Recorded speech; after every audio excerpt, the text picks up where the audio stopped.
안녕하세요, 멜묵상. 오늘은 잠언 12장 18절, 15장 4절, 18장 8절 등의 말씀으로 일과 말이라는 주제로 여러분들과 이야기를 나눠보려고 합니다. 일과 말, 이거 굉장히 중요하죠. 일터에서 여러분들이 말을 어떻게 하느냐에 따라서 여러분들은 일터에서 행복할 수도 있고 불행할 수도 있고요. 남들을 행복하게 해줄 수도 있고 불행하게 할 수도 있습니다. 그것은 가정에서도 마찬가지죠. 가정에서 보면은 항상 평범할 때는 그냥 말을 잘하다가 가정에서도 일할 일이 많잖아요. 예, 뭐 청소할 때라든가 뭐 협력해가지고 뭘 같이 할 때, 여행 갈 때 막 가방 싸고 뭐 이것저것 할 것이 되게 많잖아요. 그럴 때마다 우리는 말을 합니다. 그리고 말을 할 때는 내가 힘드니까 힘들 때 어떤 방식으로 말하는 방식이 있어요. 그리고 그것으로 말미암아서 우리에게는 생명과 사망이 왔다 갔다 하죠. 말은요 생각보다 파괴하는 힘이 강합니다. 내용 한번 볼게요. 잠언 12장 18절. 칼로 찌름같이 함부로 말하는 자가 있거니와 지혜로운 자의 혀는 양약과 같으니라. 예, 이건 뭐 그냥 말씀 그 자체를 보면서도 우리가 생각할 수 있는 게 있겠죠. 그렇죠. 많은 시간 동안 넌 진짜 쓸모없는 존재야. 네가 왜 태어났는지 모르겠어. 이런 이야기를 계속해서 들으면서 자란 아이가 있다고 합시다.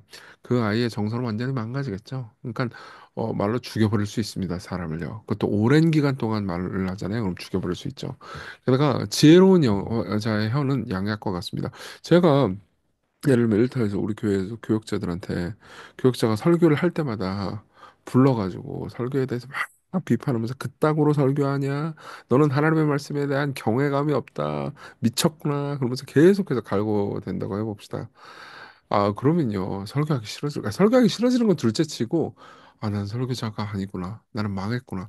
이렇게 생각할 거예요. 근데 계속해서, 목사님 설교 이 부분이 너무 좋았어요. 전사님 설교 이 부분이 너무 은혜가 됐어요. 하지만, 이런 부분들은 저 같으면 이렇게 한번 해보겠어요. 그럼 계속해서 말을 하면서 사람들을 대하면, 그 사람을 세워주겠죠. 예.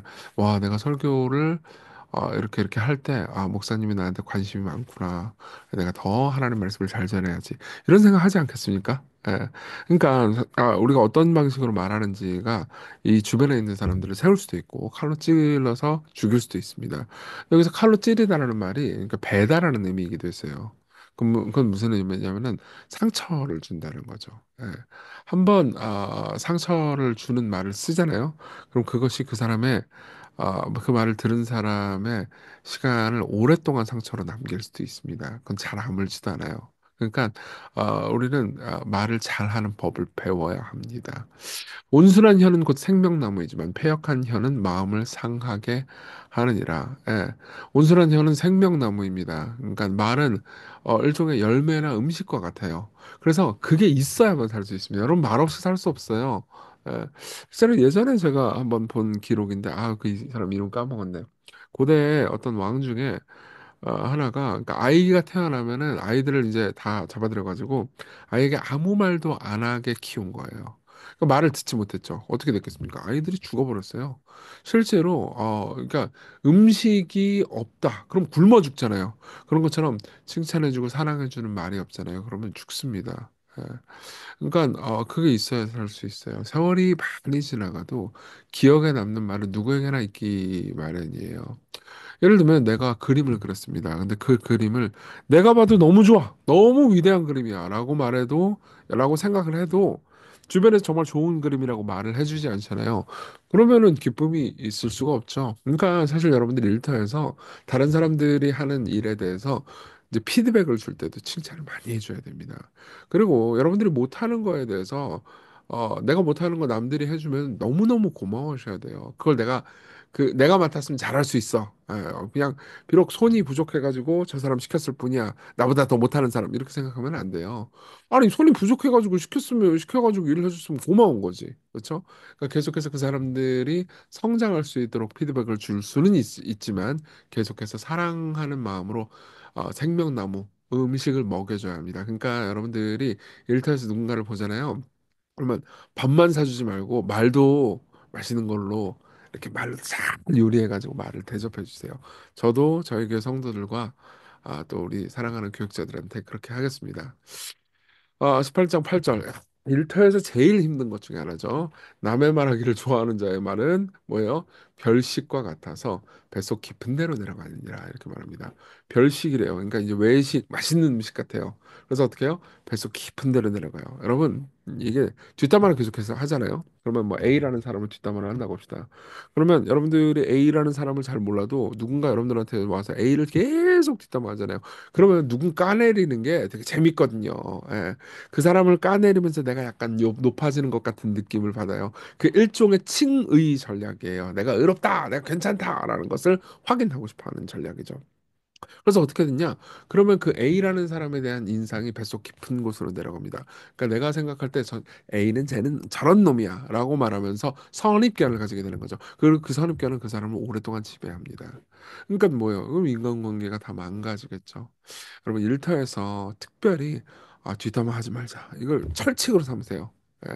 저도 잘 못해요. 그렇지만 철칙으로 삼고 자주 회개하고 성장하는 여러분들이 됐으면 좋겠습니다. 적용해 볼게요.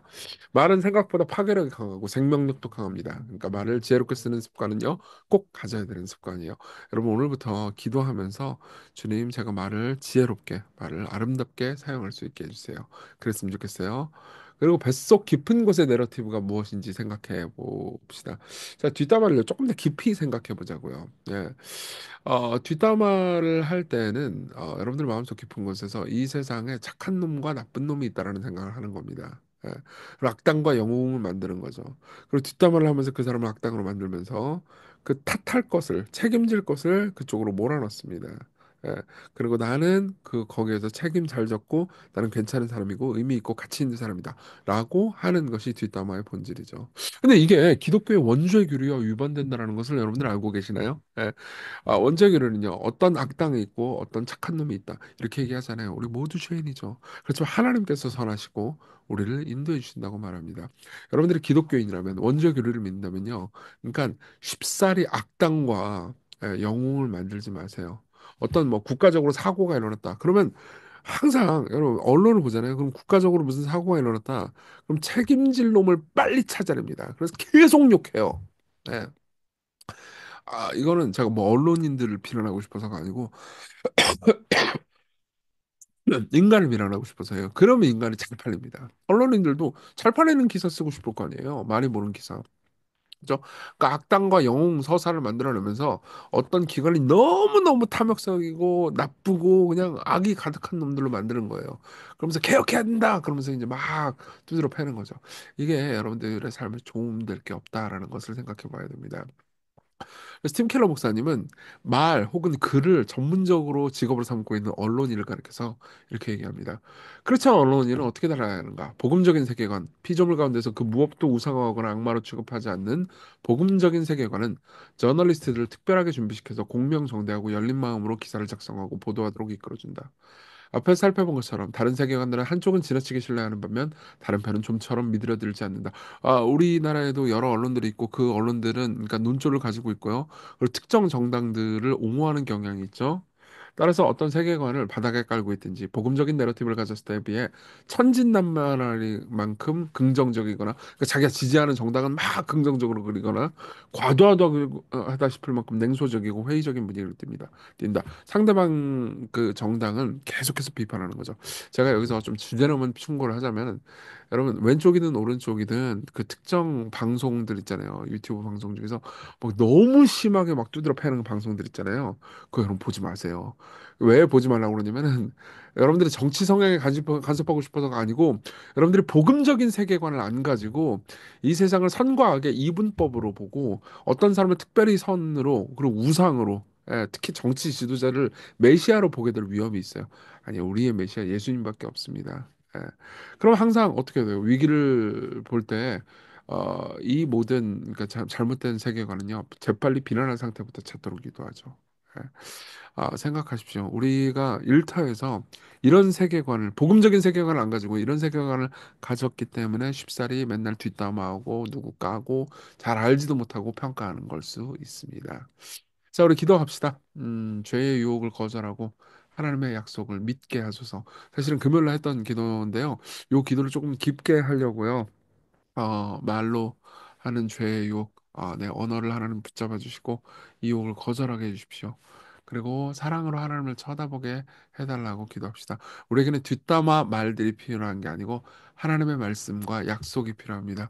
이 약속, 하나님께서 죄인들을 변화시켜서 이 세상에 하나님 나라를 이루시고 또 새하늘과 새 땅을 주실 거라는 소망을 가지고 좋은 유혹의 약속보다 죄의 약속을 더 사랑하신 죄의 약속을 더 사랑하지 않게 해주십시오. 하나님의 약속을 더 사랑하게 해주십시오.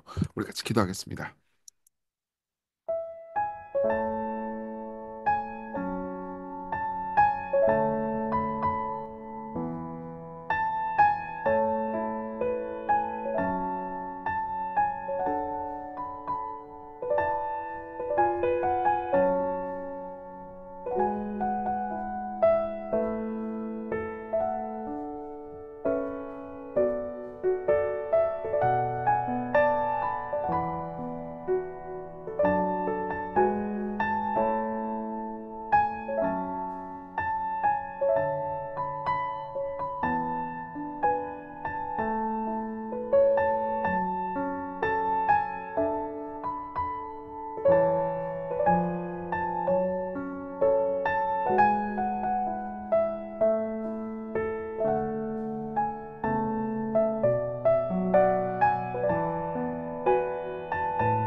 기도하겠습니다.